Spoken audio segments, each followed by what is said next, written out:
Hello, welcome to today's Law Awareness webinar on running a business amidst a COVID crisis, organized by Law Society Pro Bono Services and SME Center at SICCI. My name is Leanne and I am your host. Please note that the discussion and any material provided in this webinar is not intended to substitute any form of professional legal advice. You should consult a lawyer if you require specific legal advice. With that, I'd like to introduce our excellent panel of experts today. They are here to share their knowledge with you and answer your questions. Our legal expert is Ms. Aurel Kam, Director of Legal Clinic LLC.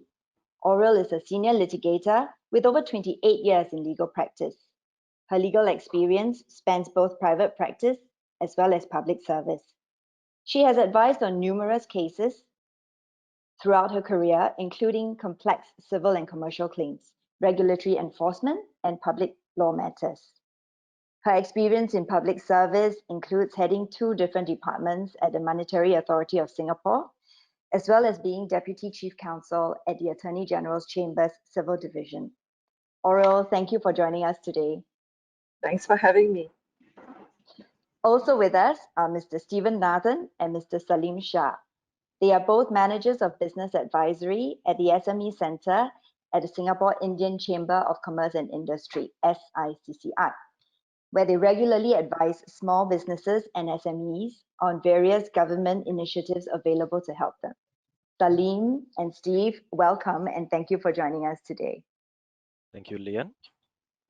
Yes, thank you. Steve will be talking about employment matters and the government's support scheme for employers to help retain workers during this crisis. And Salim will touch on the various government schemes available to businesses, as well as discuss ways to enhance productivity, which is an important element for businesses moving forward. So let's dive straight into the talk today. We all know the economic repercussions of the COVID-19 pandemic are far-reaching. Many of you face unprecedented challenges such as loss of income, lack of manpower, landlord-tenant issues, and some of you may be facing contractual disputes as well. Today, what we hope to achieve is to give you a clearer understanding of the recent COVID-19 Temporary Measures Act and how it might provide some short-term relief to your business. We will touch on the often asked question of force majeure and whether it now kicks in due to COVID-19. And we will try to highlight for you parts of the recent budget measures that are directly relevant to small businesses and SMEs. So let's dive straight into the COVID-19 Temporary Measures Act 2020. I understand that was passed on 7th of April and takes effect from the 20th of April 2020. So for the purpose of setting the stage, Aurel, shall we begin by discussing the purpose of this act and how it aims to help businesses? Well, actually, this act has got various parts that deals with a variety of issues. But insofar as businesses are concerned, it does 3 things. Number 1, it provides temporary reliefs for inability to perform contracts. Number 2, it provides temporary reliefs for financially distressed individuals and businesses. And the third thing it does is that it requires the transfer of benefit of property tax remitted from the landlord to the tenant. Now, I want to say a little bit more about number 1 and 2, right? So temporary reliefs for inability to perform contracts. What this Act does is that it applies to specified classes of contracts. So not all contracts, but only specified classes of contracts that were entered into or renewed before the 25th of March 2020 would come under the Act. Now, if it is a contract under the Act, then a party to such a contract who finds himself unable to perform his obligations because of a reason that is to a material extent caused by COVID-19, then the Act gives him some relief. And the way he claims this relief is that he has to serve on the other party what we call a notification for relief.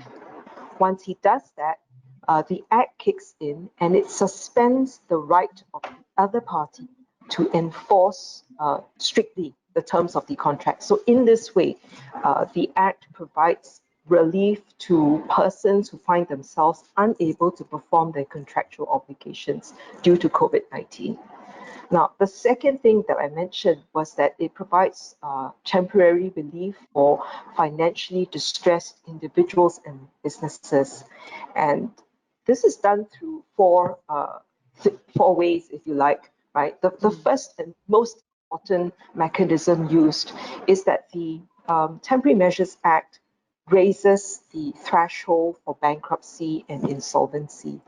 So previously, for bankruptcy, i.e., if you want to bankrupt someone, you have to show that the person owes a debt of at least $15,000, right? So that was the previous threshold for bankruptcy for individuals. Under the Temporary Measures Act, it's now been raised to $60,000. So you can't bankrupt someone for a debt that is lower than 60. Now, for companies winding up, used to be 10,000. It is now up to 100,000. So that's one very, very key component of the relief.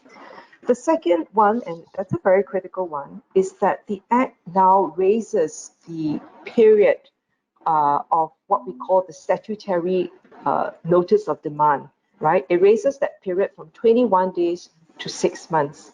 So before you wind up a company or bring bankruptcy proceedings, the creditor needs to first issue what we call a statutory notice of demand on the debtor. And what the notice essentially says is, you owe me X dollars, please pay up, or reach some compromise with me. If you don't, then I will be able to file a application to court to either bankrupt you or wind you up, right? So this is called the statutory letter of demand. Now, prior to the Temporary Measures Act, you only need to give 21 days notice to the debtor. Today, under the Temporary Measures Act, you have to give at least a 6-month notice. Aspect that's important to remember is that the Temporary Measures Act increases the threshold for debt repayment schemes for individuals under the Bankruptcy Act from 100,000 to 250,000. So under the Bankruptcy Act, the official assignee can approve a debt repayment scheme if the debtor's total debts does not exceed 100,000. That's under the Bankruptcy Act. And what happens when such a debt repayment scheme is approved is that there will be a moratorium on legal proceedings by creditors. So that's a real lifeline, right?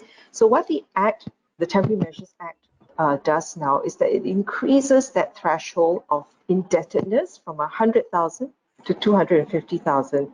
It means that by extension, the moratorium protection is actually made available to more qualifying debtors, right?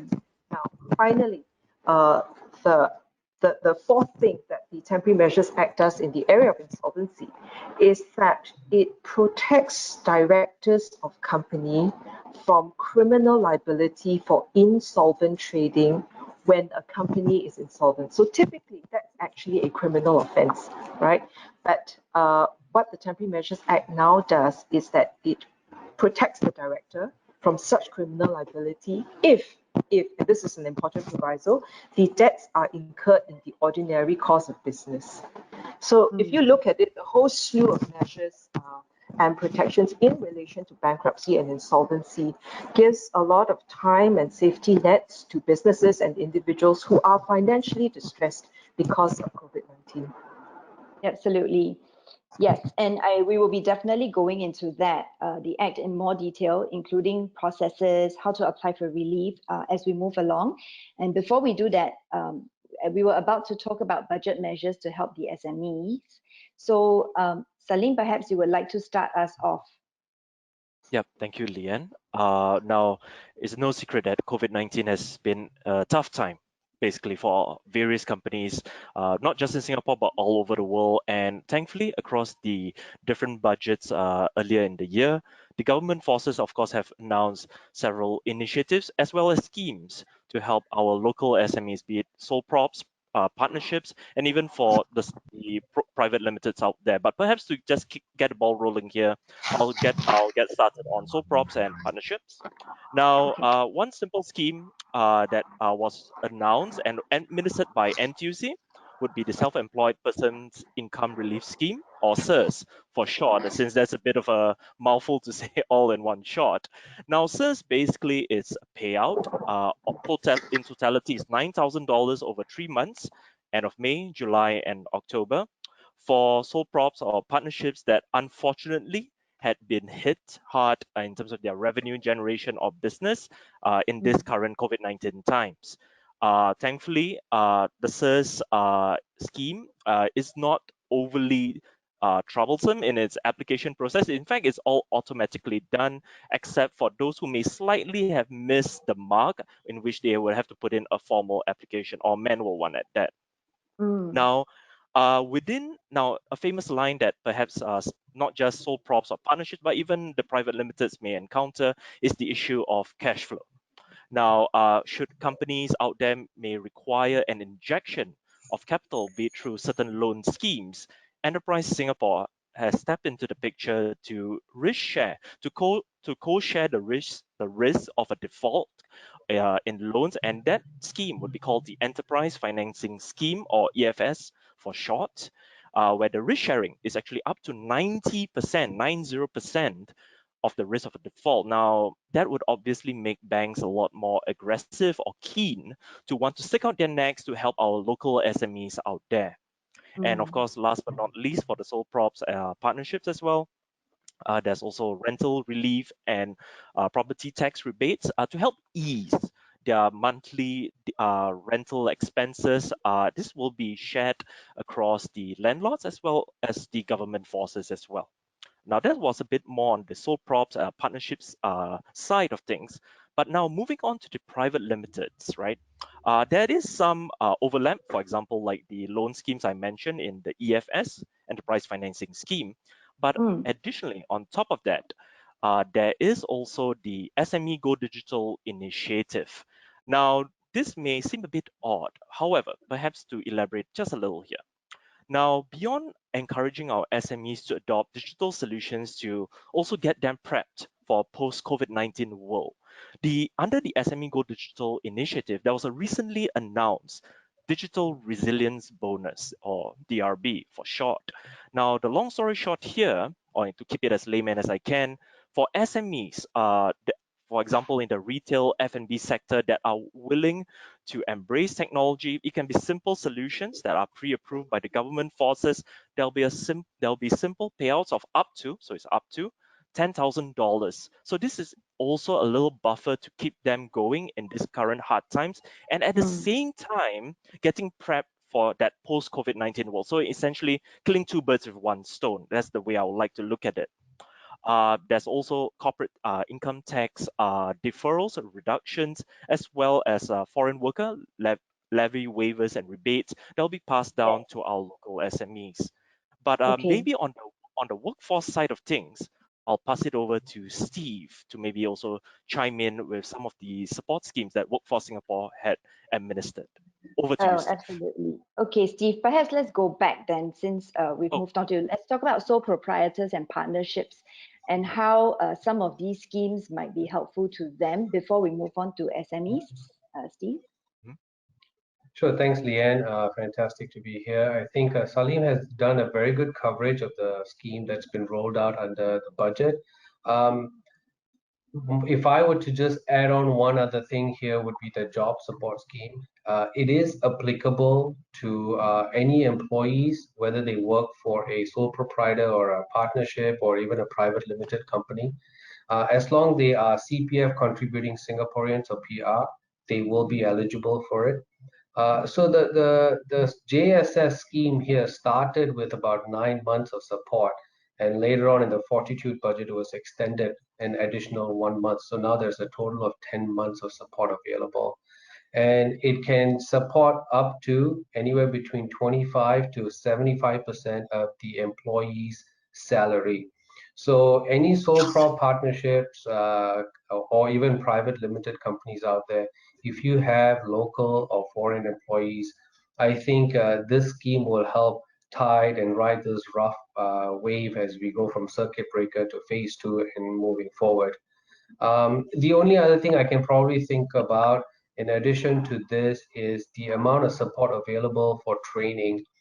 Just keeping in mind that we are going into a post-circuit breaker world, so therefore there is a need for reskilling and upskilling.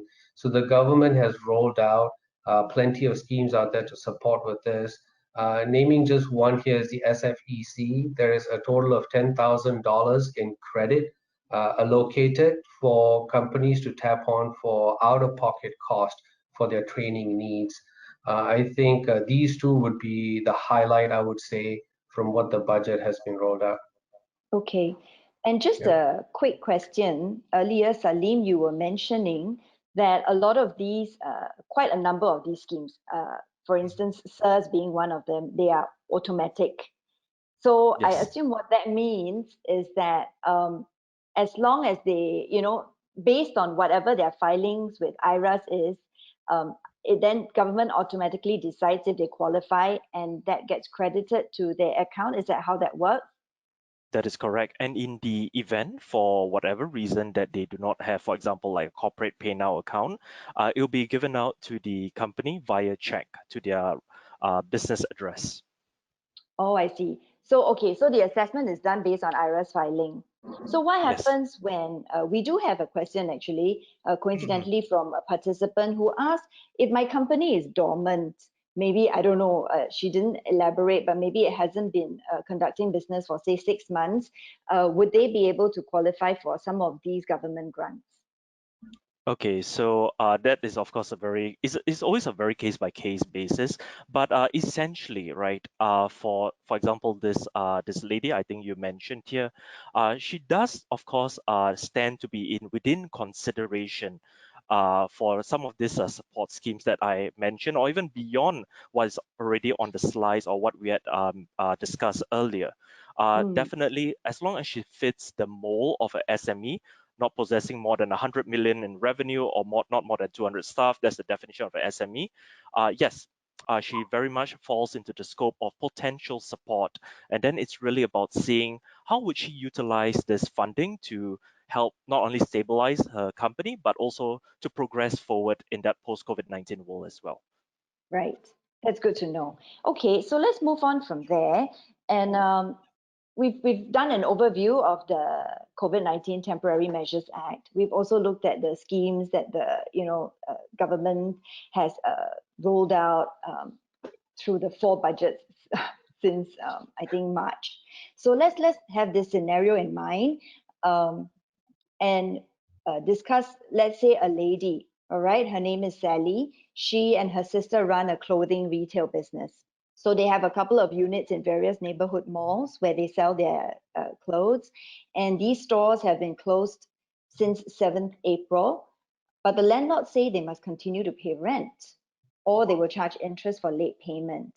So, Oriel, in this scenario, would Sally and her sister be able to turn to the COVID-19 Act for any form of relief?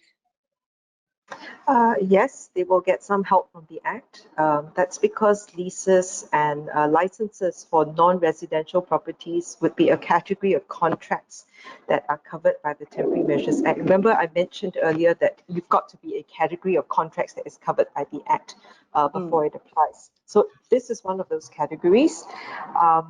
Now, it would appear that Sally and her sister currently have difficulties paying rental because of a cash crunch.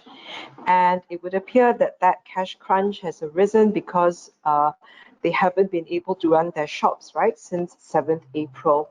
Yeah, So, yeah, it would seem to me that they will be able to show that their inability to pay their rent, which is their obligation under the lease agreement, is to a material extent caused by COVID-19.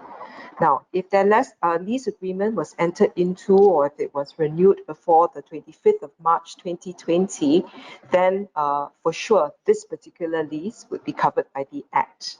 And what Sally and her sister would need to do is they would need to serve a notification for relief under the Act on the landlord. And once they serve that notification, the protections under the Act would kick in.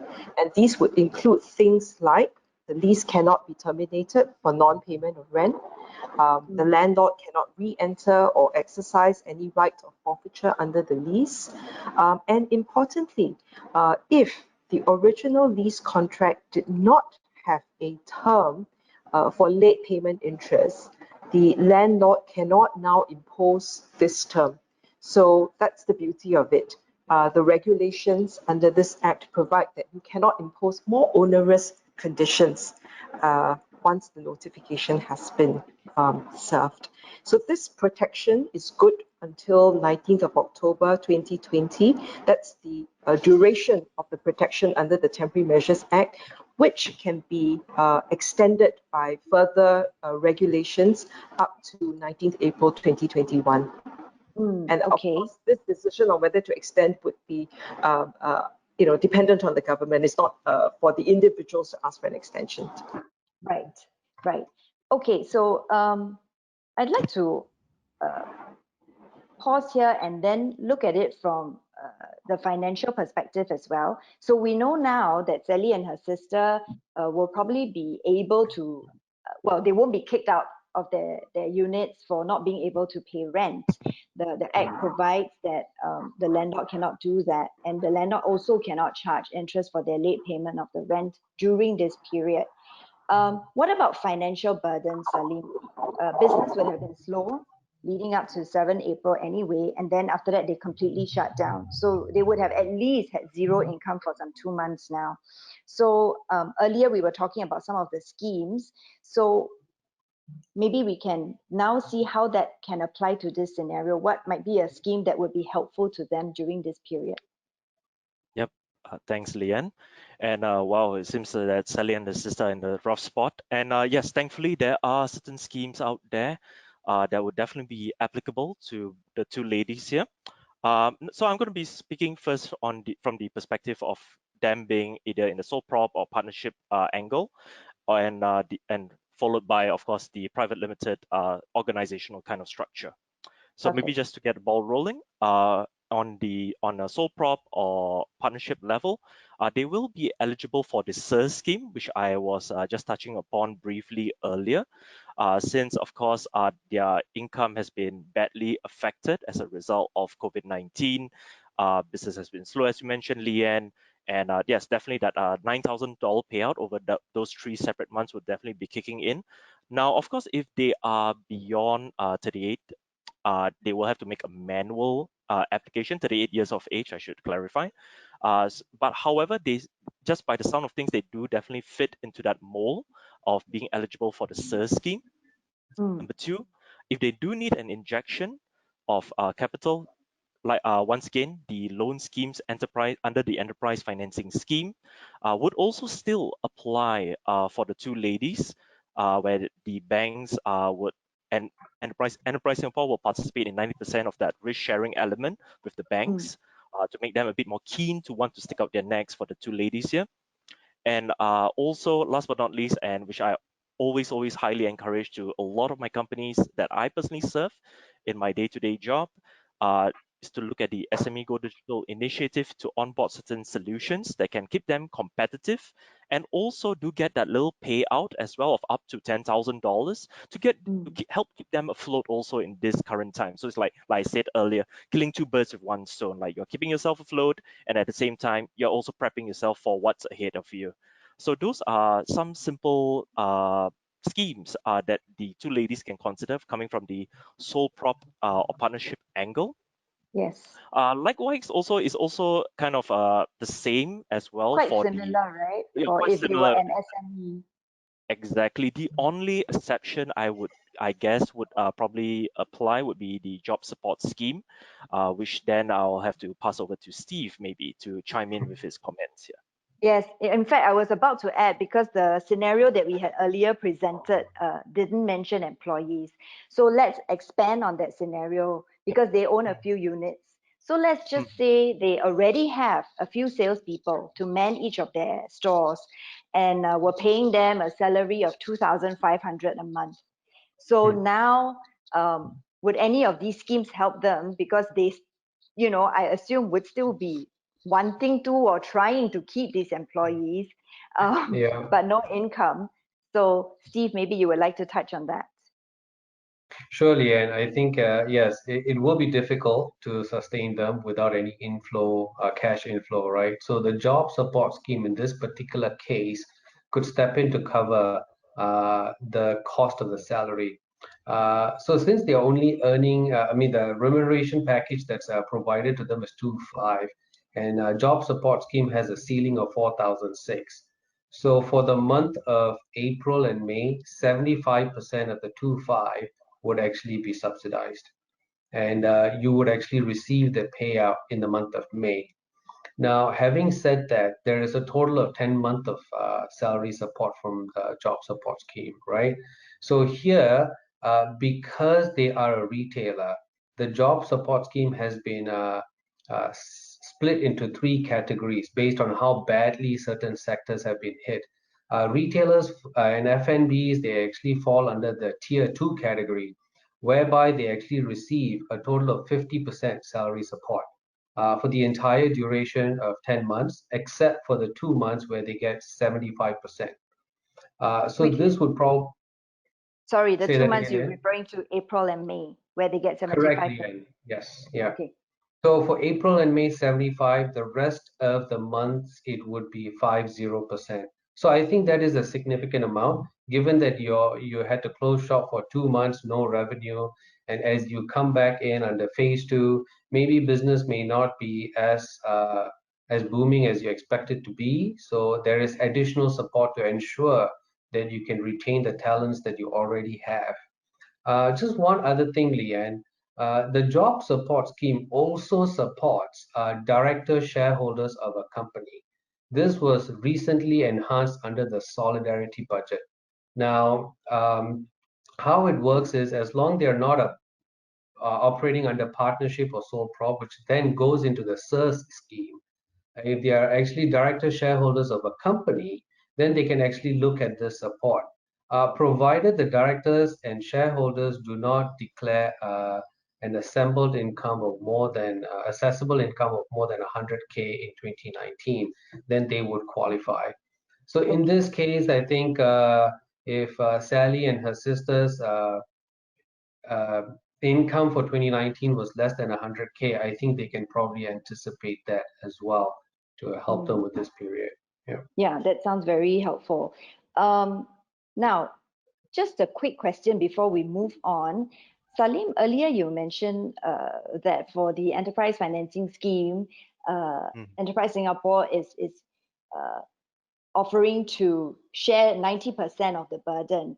But I think for our participants, probably, am I right to say that they should go to the bank if they are looking to take up a loan for their business and not visit Enterprise Singapore for this particular initiative?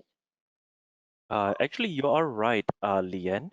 The process in which this would be administered is where an applicant would probably have to visit some of the, or at least approach the participating financial institutions that are actually found via Enterprise Singapore's corporate website. It's all listed over there. But the process is unlike the typical schemes that I think most SME folks are at least vaguely aware, where you, of course, apply via Enterprise Singapore. But however, for this loan schemes, is actually the other way around. You have to approach the participating financial institutions instead of Enterprise Singapore. So Right. basically, ESG is playing more of a back end supportive role rather than a front end. Yeah, yeah. Right, Thank you. understand. Okay, we've actually received quite a lot of questions from participants regarding rental. So, and that ties in with my next question for you, Aurel, which was about a notification of relief. So, instead of using Sally, let's look at it from the perspective of this person. The question is, will the temporary measures still apply if the tenancy is a long one, say 20 years, and the tenant had stopped paying in April? I assume it's 2020. The question doesn't say. So tenants stopped paying in April 2020. And can the landlord recover the premises in this circumstance? I don't think there's a problem, right? The length of the tenancy should not affect the application of the Yeah. Act. The length of the tenancy doesn't affect the applicability of the Act, because what the Act says is that the tenancy must be in force as of a certain time, right? And here we're talking about temporary measures.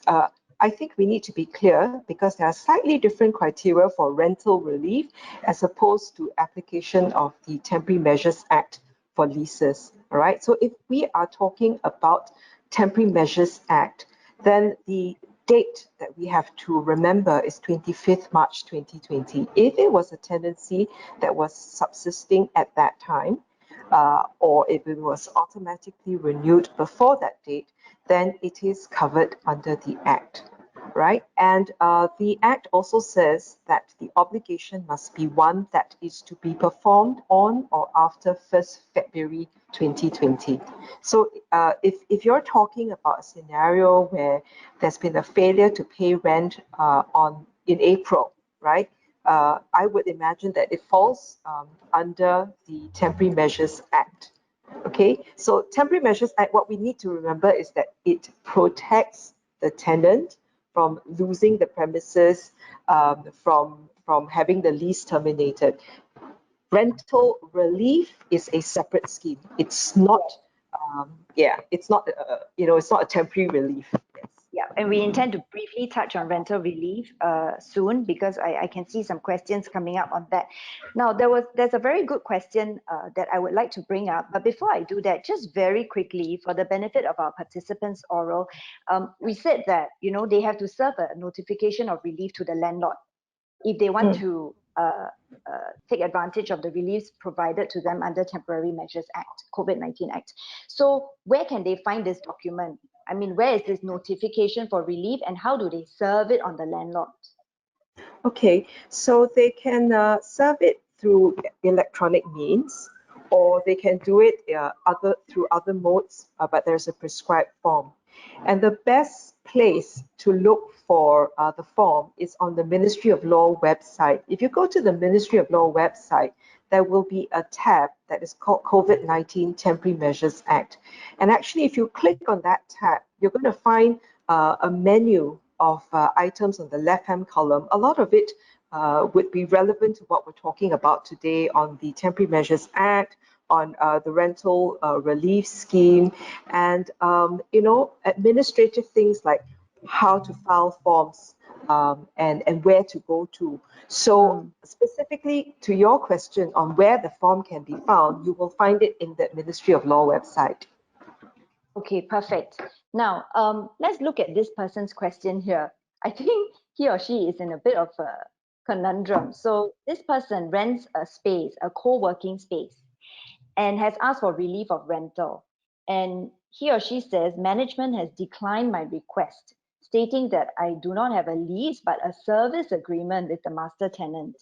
And which means, so master tenant is an MNC, and therefore not able to receive any relief from the government to pass down to us. So are individuals like us who subscribe to co-working spaces membership entitled to rental relief? I think this one might not be so straightforward, but I would say, what do you think, Aurel? Well, I think you're right. It's not so straightforward. On the face of it, my gut instinct is that the argument that it's a service contract sounds correct, but I think it always comes down to what's provided in the terms and conditions.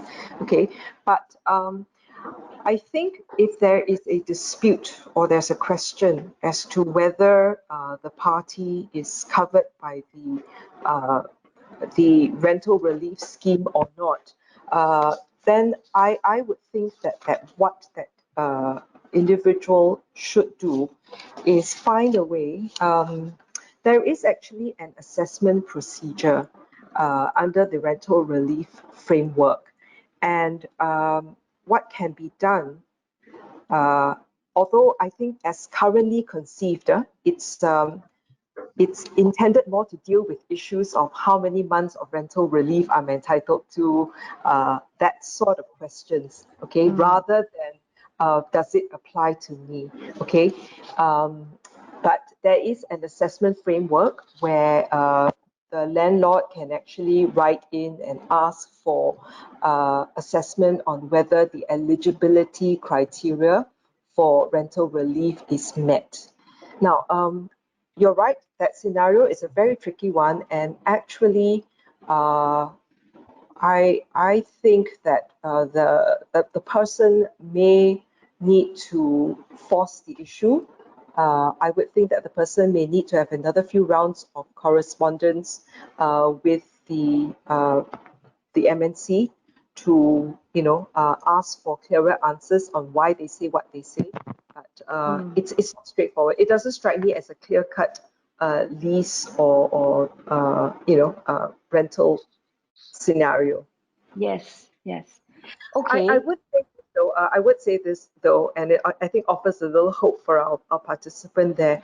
The rental relief scheme is supposed to apply to subtenants and licensees. So the possible argument for that individual might be that he is a licensee. Okay, might be, I say. So I think that's worth looking further into. Okay, so to take that question a little bit further for the benefit of a participant who had earlier asked the question,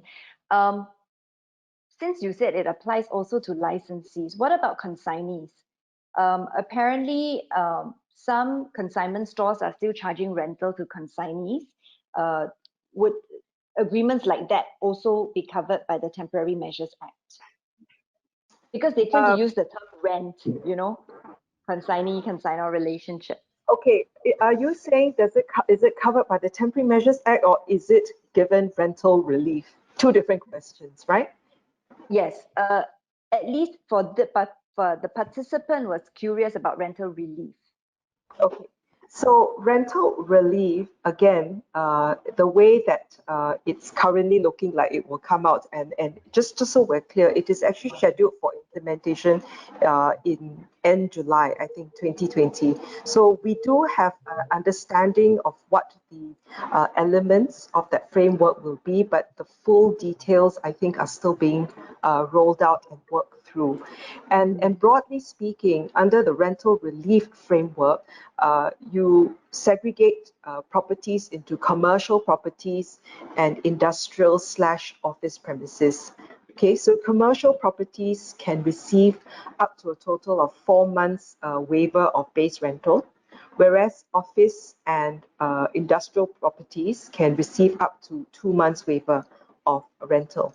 Okay, and the way that this scheme works is that half of it is actually funded by the government and half of it is funded by the landlord, and it's called an additional rental relief by the landlord. So for example, if you look at the commercial properties one, right, 2 months will be funded by the government. The other 2 months would come by way of additional rental relief from the landlord. And to get that additional rental relief from the landlord, the SME, and it only applies to SME, yeah, must satisfy certain criteria. Okay, and what are the criteria? Criteria would be number one, the SME at a group level must not be more than 100 million in turnover, annual turnover in the year of assessment 2019. Number two, when you compare the average monthly revenue in April-May 2020, it must be at least 35% lower than what it was in April-May 2019. Okay, so that's average monthly rental for those 2 months. The third criteria is that the tenancy must have been enforced on 1st April 2020, and it must have been entered into or renewed automatically before 25th March 2020. So the going back to your question about consignment stores and all that, it's all going to come down to this question: are you a tenant, a subtenant, or a licensee? Because if you fall into one of these categories, then it would apply to you. I think the framework also makes it clear that it applies to eligible non-profit organizations and tenants of government properties. So there are these fine prints that one would have to look into to see if they fall within the framework. Right, right. Okay, I think we've covered quite a little bit regarding landlord-tenant issues. So for the moment, for the questions that we have not addressed, we will try to address them at the end during the Q&A session. But for now, let's move on and look at the bankruptcy and insolvency. So we go back to our first scenario regarding Sally and her sister. Let's assume now they are facing significant cash flow problems due to complete lack of revenue, and then they still have to pay utilities, their suppliers, and employees. And in this scenario, they owe a supplier $20,000 for goods delivered, which they had received in March. And now the supplier wants to bankrupt them. So very quickly, because I think earlier, Aurel, we had already discussed the raising the bar for bankruptcy and insolvency proceedings. So in this case, $20,000, the supplier is threatening to bankrupt them. Would it be fair to say that they are quite safe if they were, say, a sole proprietor or partnership? Well, even if they're a company, they're quite safe because in both cases, the bar has been raised beyond 20,000. So they don't have to worry too much about, because so what would, in reality, what would happen is, let's say maybe the supplier obviously also needs money. So he just, decides to apply for bankruptcy. The court is going to prevent it. The court will not accept the application. How does that work? Okay, so what would happen if somebody wants to take proceedings to either bankrupt a debtor or wind up a company is that they have to file what is known as a application to make someone a bankrupt or to wind up that company. So it's a court application, and typically, if there is no basis for the application, the debtor can apply to set aside the application. So in this case, if the creditor or the supplier actually files an application, then what Sally and her sister should do is take out an application to set aside the winding up or bankruptcy application. But my advice to Sally and her sister in this scenario would be, don't even wait for that to happen, right? Once you get the statutory demand from the supplier, reach out to the supplier and say, look, there's obviously a problem because you can't do this under the Temporary Measures Act, right?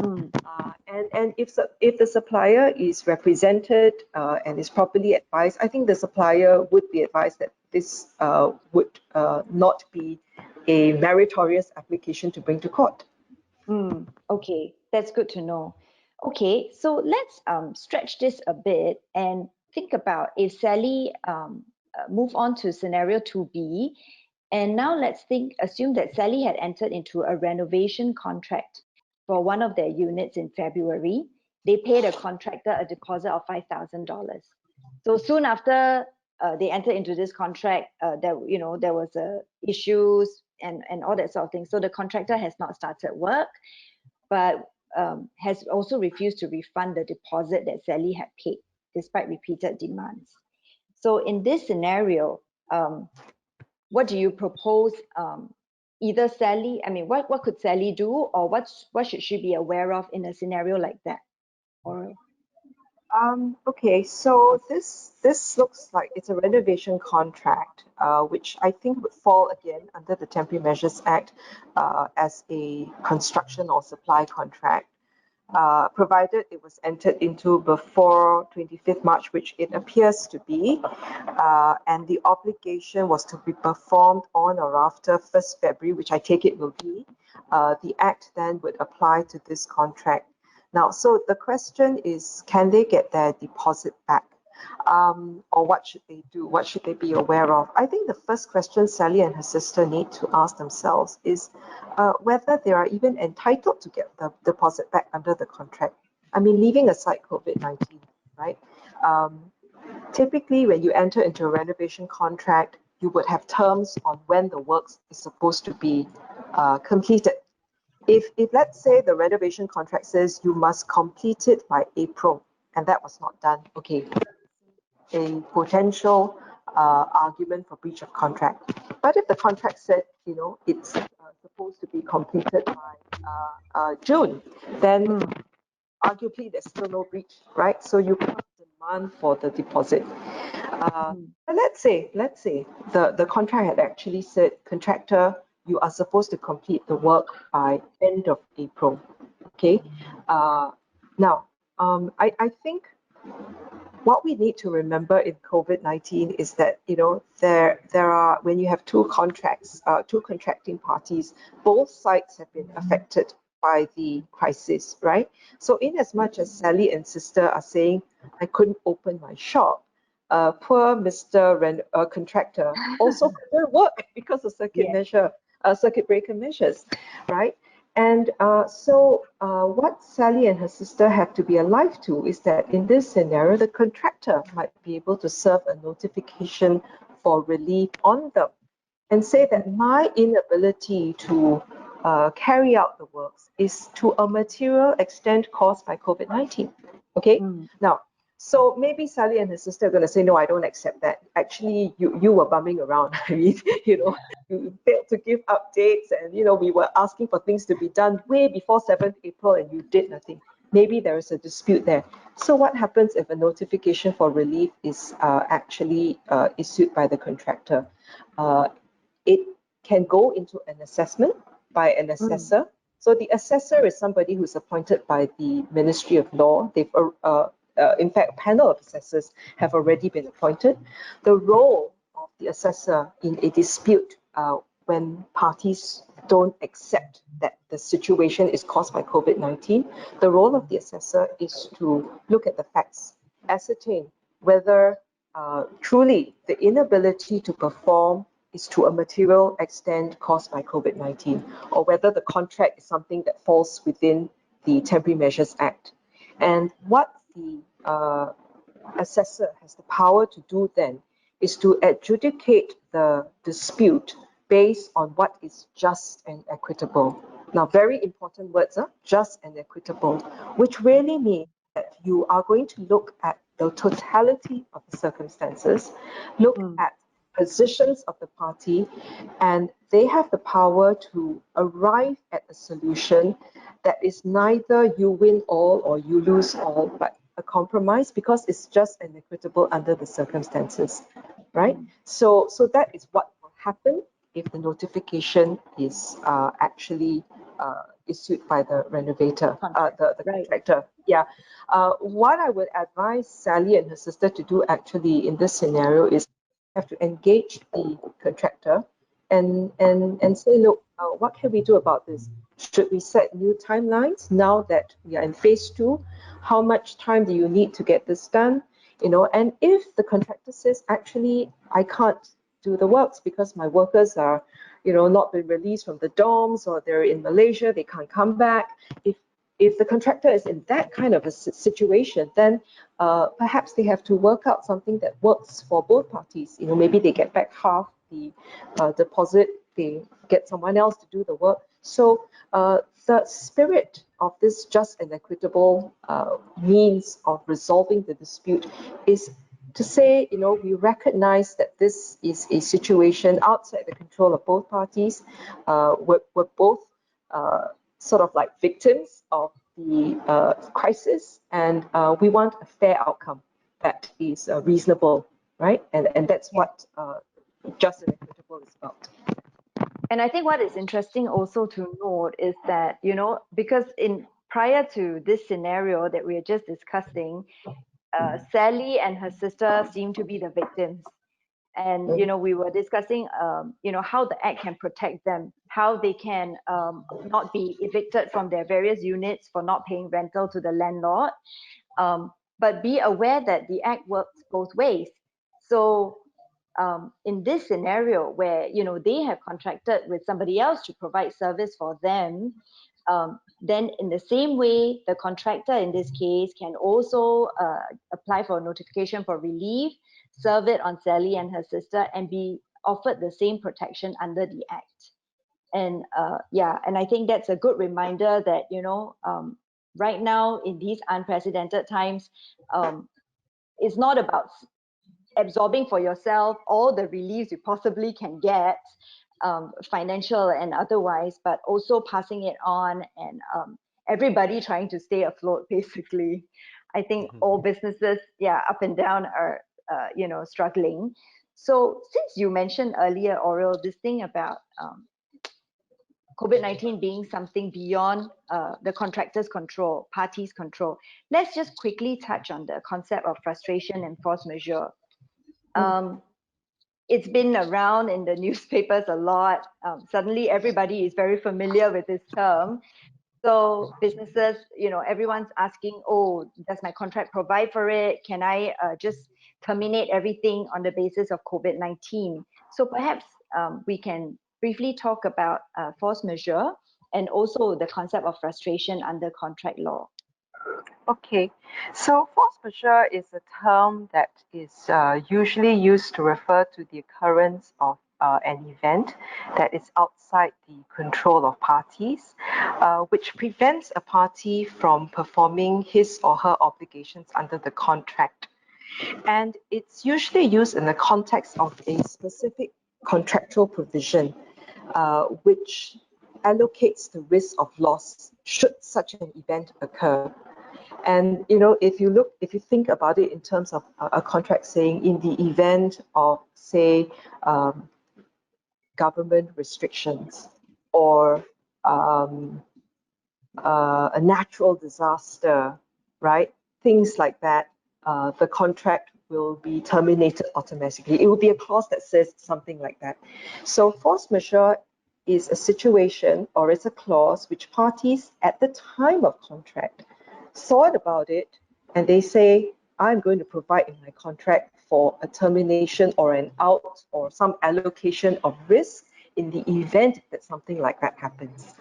Now, you will find force majeure provisions in most sophisticated contracts and commercial contracts. You will not find it in more simple, your short contracts.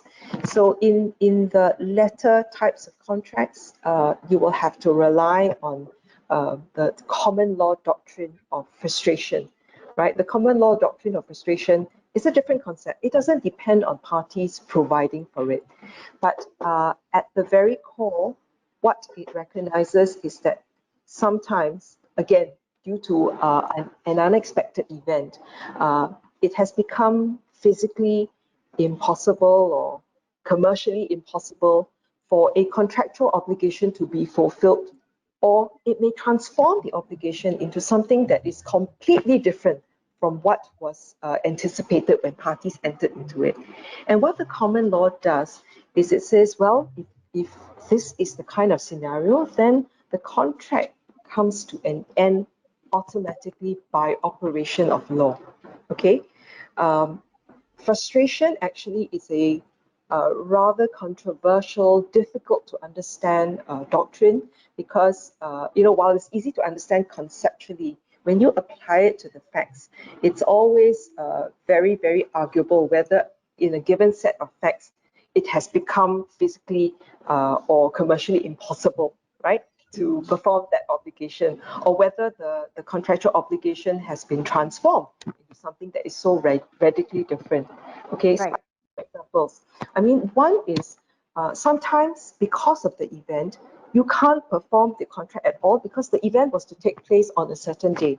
Let's say if I had booked a certain a hotel and it was to celebrate my mother's 80th birthday on the 7th of April, right? Just could not happen, right? Because gatherings weren't allowed.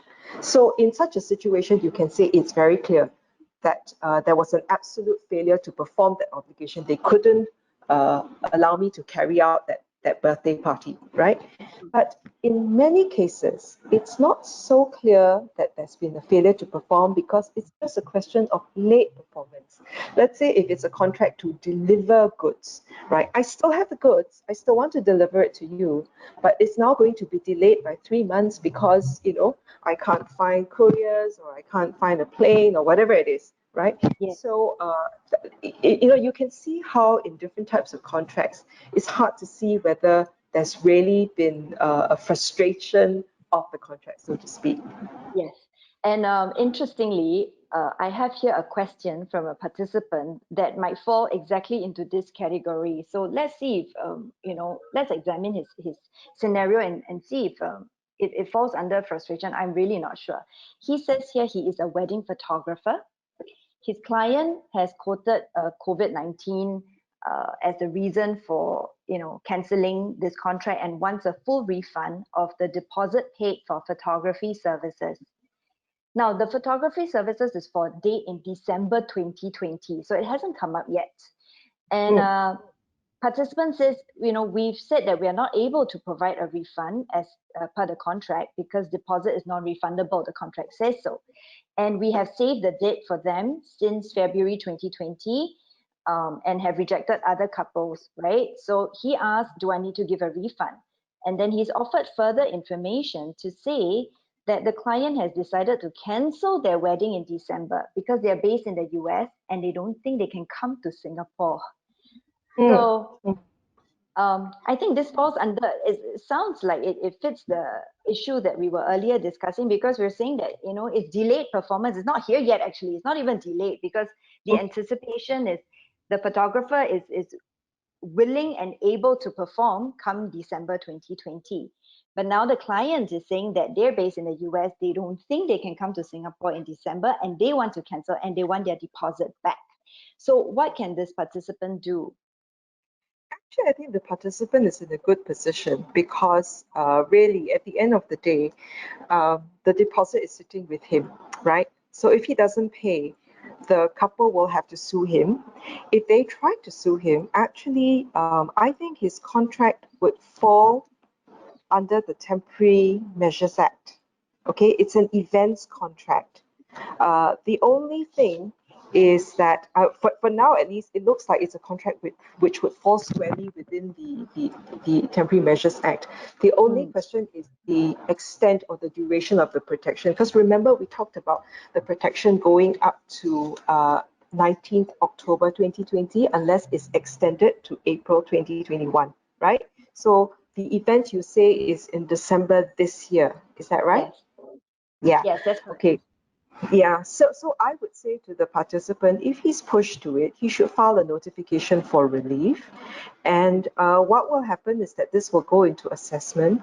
And because, like we said earlier, the adjudication will be done on just and equitable grounds, I can see a fairly favorable outcome for him. I mean, I would argue that, what is just and equitable would be either for it to go half-half, or at least for him to be compensated for whatever work he has done or whatever lost opportunity he has had to suffer because he's blocked out that date, right? So I actually can't see the couple getting back everything, particularly since they are taking a preemptive step now of cancelling the contract. So yeah, I think our participant is in a fairly good position here.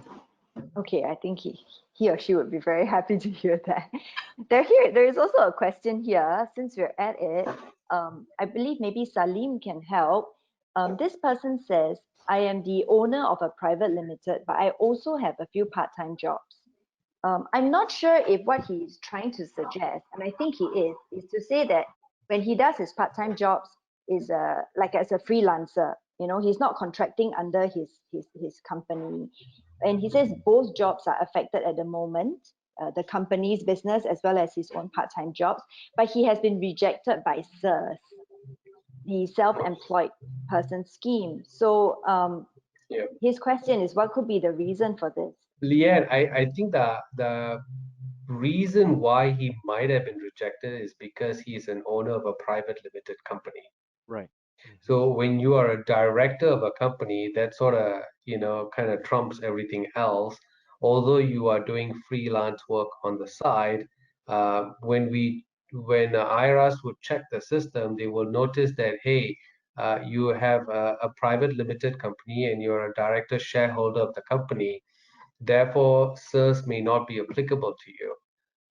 So I would say strongly, I mean, we don't have full view of how it's structured and, whether he's a director shareholder of the company, but just based on what you have said, I would say that takes precedence over anything else. Yeah. I see. Okay, that makes sense. Would it be Yeah. fair to, I mean, I'm just throwing it out. I'm not sure, just asking. Yep. Go for it. What about, say, since he's been rejected by SIRS on the basis that he probably owns a or is the director of a company, Hmm. could he try for the job support scheme if his directorship's salary, falls within the eligibility criteria? Absolutely, Leanne. I think he should look into it.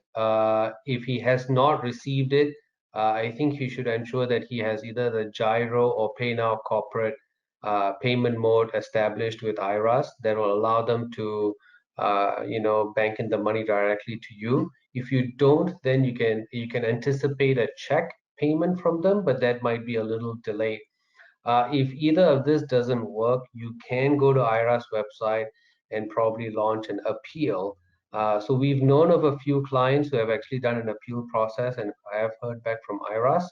So you could go down that path if you check and you notice that you don't, you qualify, but you have not received it. Mm. Okay, so that's good to Yeah, know. You may have been rejected by SIRS, but you might just stand a chance under the job support scheme for some form of relief. absolutely. Okay. Okay. Moving on from this concept of frustration or force majeure, let's briefly talk about handling disputes. I think um, many businesses out there face various sort of contractual disputes now because there's always one party not able to perform, and then the other party finds themselves back-footed as well. So it's difficult. Um, any suggestions, when a contractual dispute arises? Let's assume it falls outside the act, because we know that if there is a contractual dispute relating to issues specifically under the Temporary Measures Act, and as a reminder, remember that the Temporary Measures Act is intended to help those of us who are not able to perform our obligations due to COVID-19, right? So that works both ways. So let's say due to, maybe for instance, a supplier is overseas, something like that, or for other reasons, a dispute falls outside the act. Any advice for how parties can try to resolve such contractual disputes? Maybe timeline is outside the Temporary Measures Act. So I guess what we're looking at is we recognize that under the Temporary Measures Act, one of the real positive aspects of it is this just and equitable framework, right, for resolving the dispute. I think the other really positive aspect of the what's been introduced under the Temporary Measures Act is that when you go through the assessment, it is an assessment without the involvement of lawyers. Okay, so and there are no legal fees or cost implication. So meaning to say, cost implications meaning to say that if you sort of disputed a matter and it went for adjudication, and even if you lost, you don't have to pay costs to the other side, okay? Which is something you'll have to pay if there was a litigation. So when you Right. look at it, this is a nice, you know, very affordable, economical way of resolving a commercial dispute. And that is offered under the Temporary Measures Act. If for any reason your dispute is not one that falls under the Temporary Measures Act, then yeah, you can't avail yourself to this lower cost, scheme, and you can't avail yourself of a framework that is going to resolve issues based on just and equitable grounds, right? So you have to rely on, you either have a force majeure clause or you rely on the doctrine of frustration, right? So the normal way would be you go to court to get it resolved. Now, is there a way in which disputes can be resolved maybe more economically? Conceivably, yes. I mean, in Singapore, we do take alternative dispute resolution very seriously. We advocate it, and mediation immediately comes to mind, right? So mediation is essentially the process whereby parties, by consent, they voluntarily say, I'm going to try and resolve this outside the court's framework. I'm going to try and resolve this in a consensual manner. right? So when you bring a matter to mediation, the matter goes before an independent party called a mediator. He is not going to adjudicate on the rights and the wrongs and who's right and who's wrong. What he's going to do is he's going to try and understand and hear from both sides where their grievance and issues are, and he will try to facilitate a settlement, an amicable out of court settlement. At the end of the day, whether you resolve it or not is strictly between the parties. Beauty of mediation is that it's confidential in nature, and if you find a resolution, it will then be embodied or written in a settlement agreement. And usually, as you know, if it's an out of court amicable resolution, there is some give and take, right? So and you try to find fairness and reasonableness in the final solution. So that is one way in which parties can try to resolve the dispute outside of taking the matters to court. So just to signpost that in Singapore we have a few institutions that you can go to if you want to mediate your dispute. There's the Singapore Mediation Center, there's the Singapore International Mediation Institute, and there are also private ones. One that comes to mind is Sage Mediation. All these institutions offer facilities, mediators, and services to help resolve disputes outside of the court system. And typically, it would be fair to say that cost of a mediation would usually be quite substantially lower than, say, if parties did go to court. Yes, because mediation tends to happen, over maximum 2 days. I mean, that would be for a very, very complicated case. Most mediations are done in half a day, right? You still pay fees to the institute, you pay fees to the mediators. If you had lawyers, you pay fees to your lawyers for preparing for the mediation. But that's a half-day affair, and perhaps some preparatory work before that. Now, you contrast that to preparing for trial, which invariably will stretch over months. So your cost is always going to be higher if you're going to court. But mediation requires the willingness of both sides to hear the other party out and a desire to reach a resolution in a consensual way. Right. Okay. I think that's helpful. Moving on, before we move to our Q&A session, where we welcome all of you to raise your questions regarding any of the things that have been discussed this afternoon, let's briefly discuss employment contracts first. So I'm sure in spite of the Temporary Measures Act and many of the budget initiatives that the government has launched since COVID-19, there will be some businesses who will find difficulty sustaining and maybe maintaining all of their employees. We've read definitely, or I have also personally known of businesses who've had to lay off some employees. So could we quickly touch on retrenchment and termination? First, maybe from Oral's perspective, from a legal perspective, what SMEs should look out for when you are thinking about terminating some of your employees or retrenching? What's the difference? And subsequently, maybe we can talk about some of the government measures that would be useful for SMEs to retain their employees. So, Oral?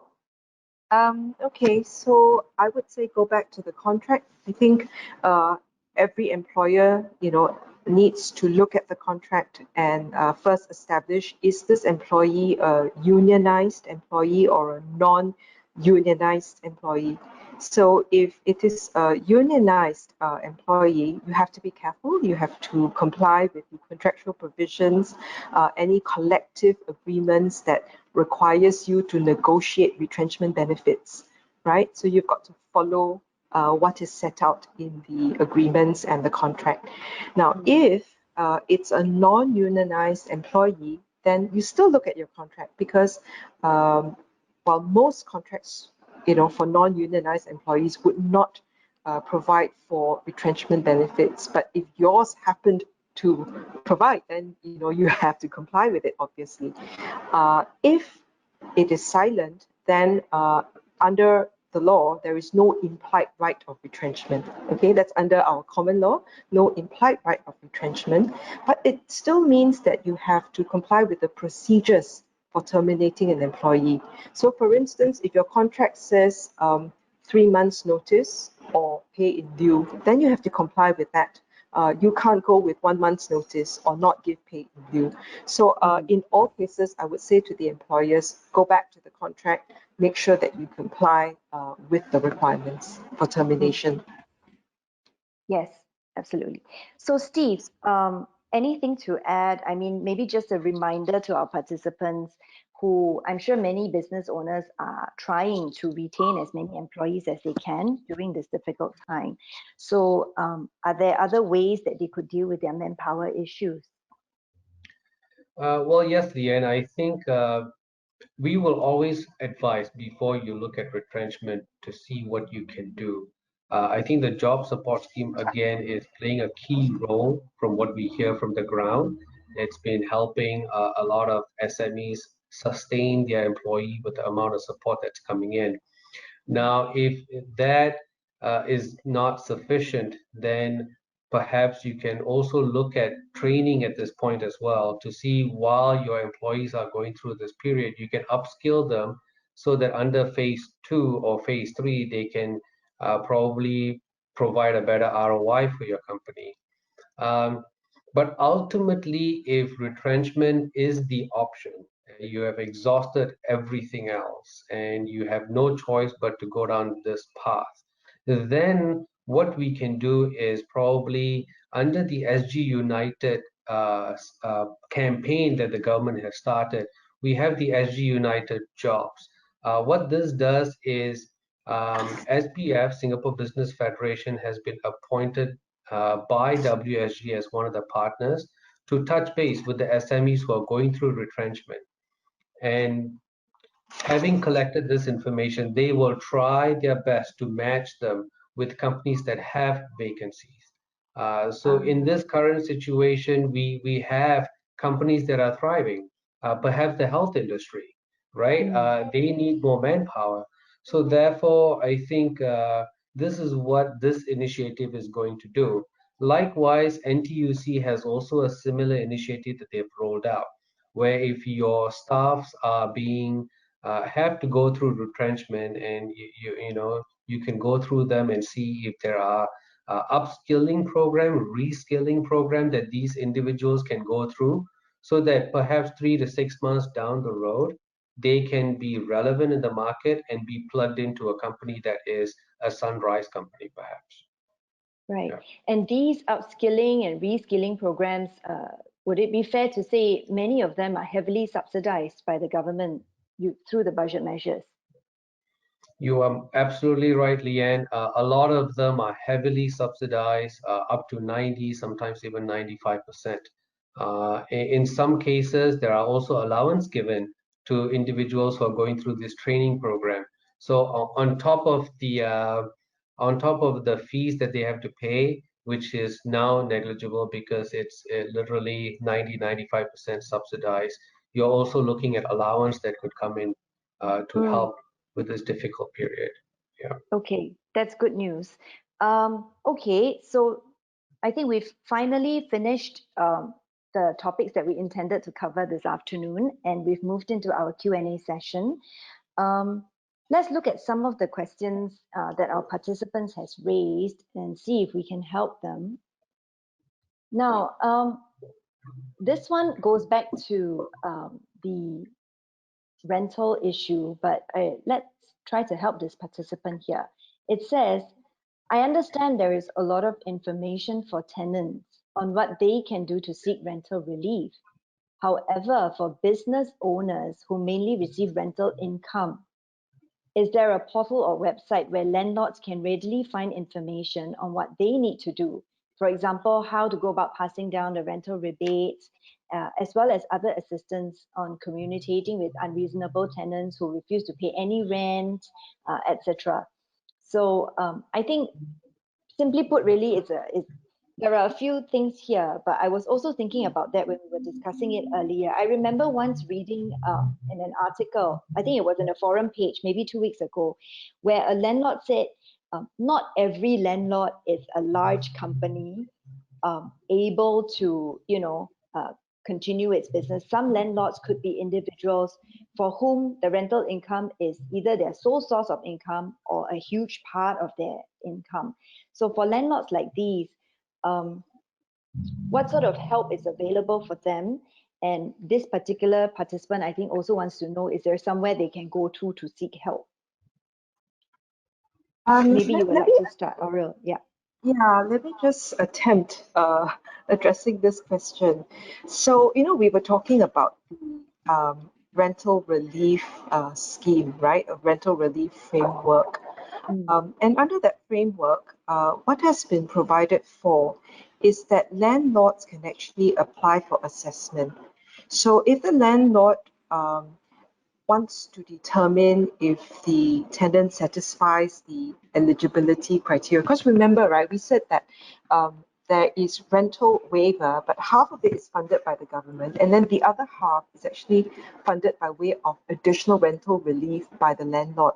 And to get that, the tenant needs to satisfy various criteria. Now, if the landlord wants an assessment of whether those criteria have been satisfied, the landlord can apply for an assessment. And I believe the how-to is addressed in the MinLaw website. I can't be very sure, but I think it is the how to apply. The landlord can also seek for an assessment on grounds of financial hardship if they are unable to provide the additional rental waiver. So if, let's say, in the scenario where you're talking about retirees or small landlords that have, these little shop houses, and they're saying, look, I am actually suffering, I'm not getting any rental income during this period. They can ask for an assessment on their financial hardship. And I believe what will be taken into account, as announced under the scheme, is that they will take into account the annual value of the landlord's properties and the proportion of the landlord's dependence on the rental income for his livelihood. Okay, and what then can happen is that if the landlord meets the ground of financial hardship, the assessor can then halve the amount of additional rental waiver that needs to be provided by the landlord. All right, so that's in terms of at least some relief for the landlord as well, not just all tenant focus. Okay. On the question of where to find information, now I remember reading this maybe about 2 days ago. I think there is a tripartite body now set up, comprising the real estate agency, and I think some sort of like body that represents landlords and tenants. And I had read that they were committed to working out some guidelines to provide clarity to all the relevant stakeholders. I think it was in Monday's papers. I mean, I don't know the scheme itself, but I had remembered reading about it 2 days back. Okay, that's useful. And also, to this participant, what you could do, if you are still unsure, is to send an inquiry to enquiry@lawsopprobono.org, and one of our staff will try to help you or direct you to the right venue. Yeah, so you can have some answers to your question. Okay, moving on. I think we have 2 more questions before we need to close. Here is a person who asked, what can a local employee do if his employer has not paid his salary for April and May 2020? Not paid at all. Okay. That was all. That was the question. I'm thinking, can this employee good question. What can the employee do? I think if the employee was a person falling under the Employment Act, he might be able to lodge a complaint to the Ministry of Manpower. Okay, that's useful. And if not, because what if the employee isn't. And I'm assuming that maybe this employee believes the employer would have received some benefits under the job support scheme, right? Because that covers employees beyond the Employment Act. Yeah, So yeah. then how? I would imagine that a demand should be made because he is entitled to the salary Yeah. under the contract, right? Yeah, I think so, Yeah, I right? think I'll probably just echo what Ariel has said as well. I think go down and have a chat with MOM, especially if you're a Singaporean PR and you're eligible for the job support scheme. And if you know that your employer has received it, there has been two payouts, and a third payout is coming soon next month, followed by a fourth one in October.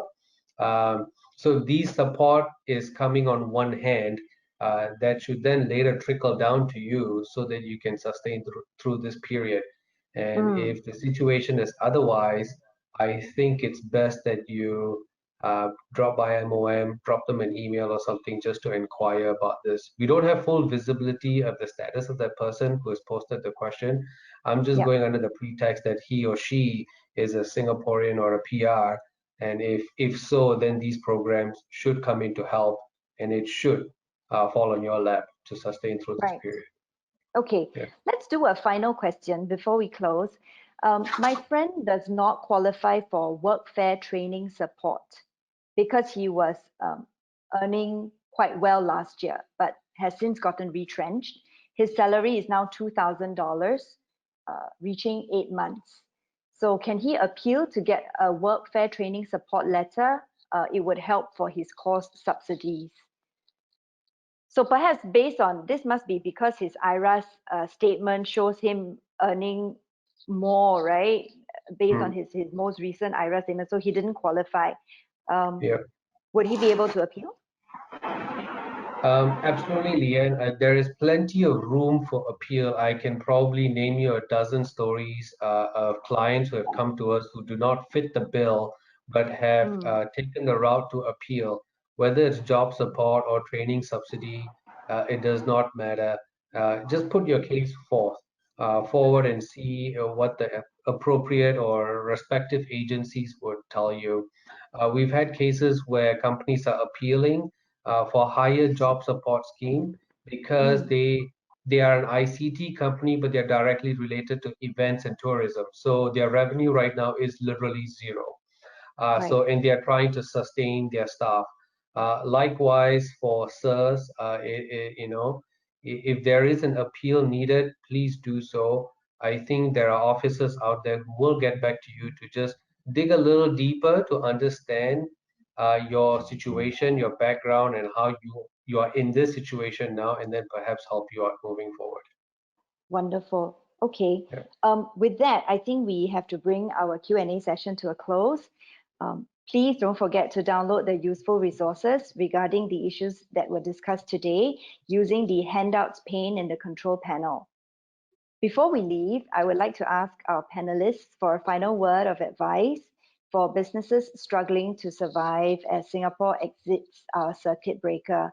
So, we've all read in the news that the world now has to be accustomed to this new normal. So, Salim, perhaps you might like to start, something to share with our participants as they now have to conduct business in this new normal. All right, thanks, Leanne. And maybe as to close out the session from my end, I'd like to tell the various SME sole props partnerships out there. Um, Business is always a tough challenge. Sometimes you might feel it's a lonely fight.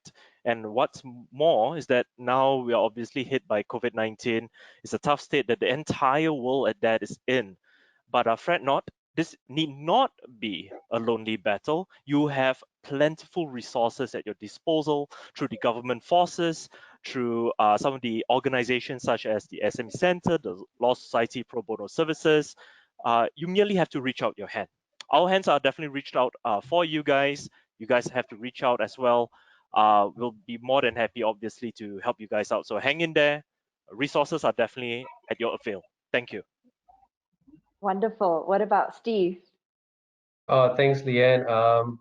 First of all, I just want to say thank you to Law Society for organizing this. I think it's been wonderful hour and a half, and I hope everybody here has found this session helpful. Just echoing off of what Salim has said, do reach out to us. I think both Law Society and SME Center, we have advisors and panel lawyers who can probably advise you on your business need. We do also do a lot of ideating with businesses to see how they can pivot in these difficult times. So just looking at various solutions out there that you can jump onto, assistance schemes that you can jump onto so that you can survive and sustain and grow. So yeah, with that, thank you very much. Oriel, it's been a pleasure as well.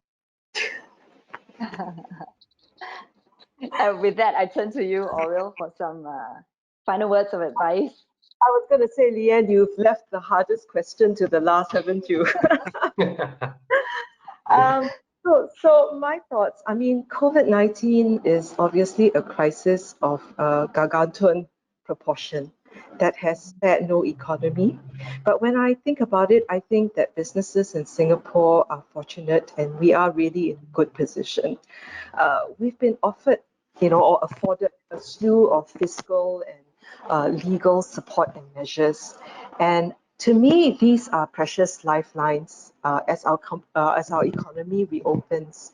And like passengers in a boat, when you are thrown a lifeline, I think you will never feel completely safe until the storm has truly passed or you have reached dry shores, right? And I think until we get there, we can expect choppy waves, gusty wind, and at times we may even feel that we are in great peril. And I think that's how many businesses are going to feel in the coming days, months, maybe even up to next year. But I think I'd like to encourage businesses that let's remember that, the great thing is we don't just have one lifeline. I mean, if you look at today's discussion, we have a few lifelines, and we have the ability to toggle and use them at different times. So to me, I think businesses have good reasons to be hopeful and to not despair. And so my advice to businesses is know your lifelines, know what they are, use them well. I wish them all the very best as we all start this work of rebuilding again our economy. Yes, Thanks to all my absolutely. panelists. Yeah. Thank you all so much. I mean, that was so helpful. And we hope together that you, our participants, found this evening's webinar useful.